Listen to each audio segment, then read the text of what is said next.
आप ये समझिए कि एक अर्थ है और अर्थ के बाहर दो वर्ल्ड्स हैं, एक गॉड वर्ल्ड है, एक डीमन वर्ल्ड है। ये दोनों चाहते हैं कि हम अर्थ को विन ओवर कर लें, ये हमारा हो जाए। ऑलरेडी इसका जो आधिपत्य है, इसका जो पोजीशन है वो गॉड्स के पास है इन सत्युग। तो उस समय गॉड्स इतने पावरफुल थे और ह्यूमंस इतने क्लीन थे इन देयर डीड्स कि असुर जो थे, दानव जो थे, वो अर्थ के अंदर भी नहीं आ पा रहे थे। सत्युग खत्म हुआ, हम लोग थोड़े से इम्प्योर हुए। त्रेता युग शुरू हुआ, तब तक दानवों की इतनी ताकत बढ़ गई थी, या ये कही ऐसा माना जाता है कि गॉड्स को एम्पावर हम करते हैं, हम उनको शक्तियां दे रहे हैं। तो जैसे जैसे हमारी मान्यता और बिलीव घटता जाएगा, वो कमजोर होते जाएंगे। तो जब हम थोड़े से इम्प्योर हुए तो इधर से डीमंस का पावर इतना बड़ा that they however manage to enter the earth. और साइंटिफिक लैंग्वेज में बोले तो ओजोन लेयर क्रॉस कर पाया वो। मीटियोर्स वगैरह हमारे पास आते आते खत्म हो जाते हैं ना, वो आ पाए। तो फिर रामायण वाला वक्त आया जब एक नियर बाई लैंड तक वो पहुंचे और वो देवभूमि भारत में आए और वो यहाँ कुछ गलत किए, और यहाँ का जो प्योर सोल था, with the help of other pure souls, I am intentionally not saying humans, क्योंकि उसमें वानर सेना भी थी, उसमें जटायु भी थे, उसमें जामवंत भी थे जी। तो ये सब लोग मिलके एक वॉर हुआ जिसको हम रामायण के नाम से जानते हैं। वो युग खत्म हुआ और फिर चालू हुआ द्वापर युग।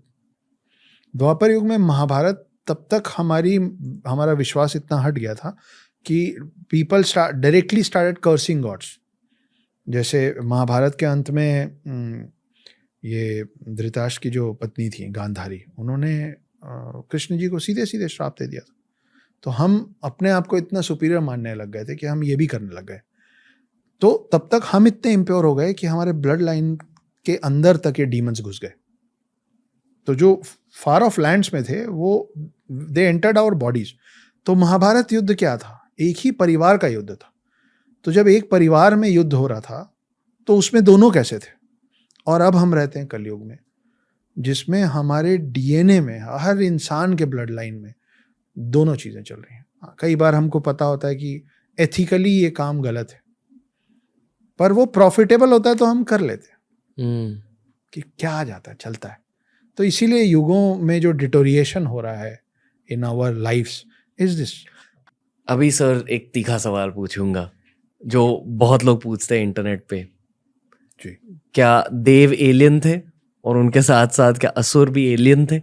अगर हम कह रहे कि अलग लोक से आए, लोक का शायद इंग्लिश ट्रांसलेशन प्लेन होता है और ये माना जाता है कि हम भूलोक में रहते हैं जी। तो जब हम भूलोक की बातें कर रहे हैं तो क्या भूलोक सिर्फ हमारी धरती है, हमारा सोलर सिस्टम है, या हमारा पूरा नोन यूनिवर्स है?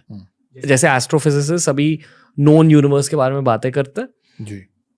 तो ये भी बताता है कि नोन यूनिवर्स के कुछ लिमिट्स है और उस लिमिट्स के बाहर क्या है हमें पता नहीं पता। और ये फिजिक्स से प्रूवन है जी। तो भूलोक मतलब ये नॉन यूनिवर्स या भूलोक मतलब सिर्फ धरती? देखिए, एक इस बात से एक बात याद आई है जी। मैं पहले आपको वो टच करते हुए Sure. हम आपकी श्योर वेस्टर्न कंट्रीज में जिस पहले आदमी ने बोला था ना कि अर्थ इज राउंड, उसको फांसी पे टांग दिया था। ये फैक्ट है, नाम मुझे ध्यान नहीं है पर मिल जाएगा कि ये अगेंस्ट द क्राइस्ट बात कर रहा है। जब ये वहाँ किया जा रहा था ना, उस समय भी हम यहाँ पे ज्योग्राफी को भूगोल ही कहते थे। भू मतलब लैंड और गोल मतलब गोल। तो हमको उस समय भी पता था, एंशिएंट साइंस बोल लीजिए, जो भी बोल लीजिए। इसीलिए मैं बार बार बोल रहा हूँ कि जो लोग भी इसको माइथोलॉजी मानते हैं, उसका और साइंस का बहुत करीबी ताल्लुक है। हम उस पर आएंगे जी। पर कमिंग टू आपके सवाल को कि क्या ये अलग अलग प्लैनेट्स में रहते हैं, जी ये बहुत इंटरेस्टिंग क्वेश्चन है। और आप इसको ऐसे सोचिए कि अब हम लोग धीरे धीरे एडवांस होते जा रहे हैं। हम मून पहुंच गए, हम मार्स पहुंच गए और अब हम और आगे जाने की तैयारी में। एक दिन ऐसा आएगा ना, मतलब आज से 500 साल पहले, 200 साल पहले कोई सोच नहीं सकता था कि हम मून तक पहुंच जाएंगे। हम पहुंच गए, मून तक पहुंच गए, मार्स तो दूर है, नहीं पहुंच, हम पहुंच गए। आज हमको लगता है कि जहां हम नहीं पहुंच पाएंगे, जस्ट इमेजिन कि एक दिन एक स्पेसशिप अर्थ से निकलता है और वो किसी ऐसे प्लैनेट में लैंड करता है जहां हैबिटेट है, किसी अलग तरीके के जीव हैं लेकिन हैं, और they have brains, they can understand. They might not be knowing our language, हमारा लैंग्वेज नहीं।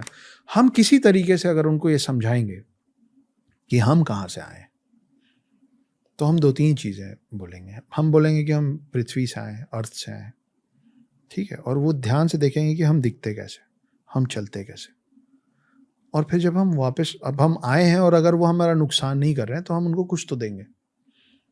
चाहे हम अपने स्पेसशिप से निकाल के उनको कुछ चिप्स का पैकेट ही दे दें, पर कुछ तो देंगे, है ना। वो उनके लिए पहली बार देखी हुई कोई नई चीज़ होगी। और उसके बाद हम वापस उसी स्पेसशिप में बैठेंगे, क्योंकि हम ग्रेविटेशनल फोर्स तो सीख चुके हैं, और हम निकल के वापस अर्थ आ जाएंगे। रोज रोज तो उस प्लैनेट नहीं जा सकते, और उस प्लैनेट का टाइम अलग चल रहा होगा, हमारा अलग चल रहा है, ब्रह्मा का अलग चल रहा है ना। डिवाइन युगाज अलग हैं, ह्यूमन युगाज अलग हैं।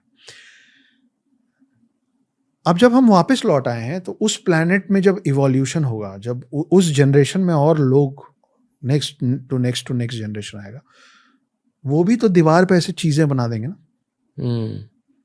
और उनके लिए भगवान कहाँ से आए थे पता है? उनके लिए भगवान अर्थ से आए थे।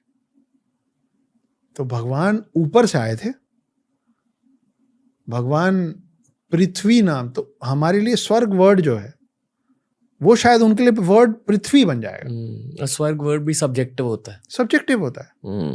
अभी हो सकता है कि एक गॉड जो वेस्टर्न साइड में उतरे होंगे, उन लोगों को समझ में आया हेवन, क्योंकि हम उनकी लैंग्वेज नहीं बोलते थे, और वही हमको समझ में आया स्वर्ग, और वही किसी और को समझ में आया जन्नत, लेकिन ये है एक ही प्लैनेट। तो वहीं से फिर वो बात निकलती है कि ऑल गॉड्स आर वन, भगवान एक ही है। तो हाँ, ये बहुत ज़्यादा इसकी पॉसिबिलिटी हो सकती है आने वाले समय में कि ओके सर, स्पेसिफिकली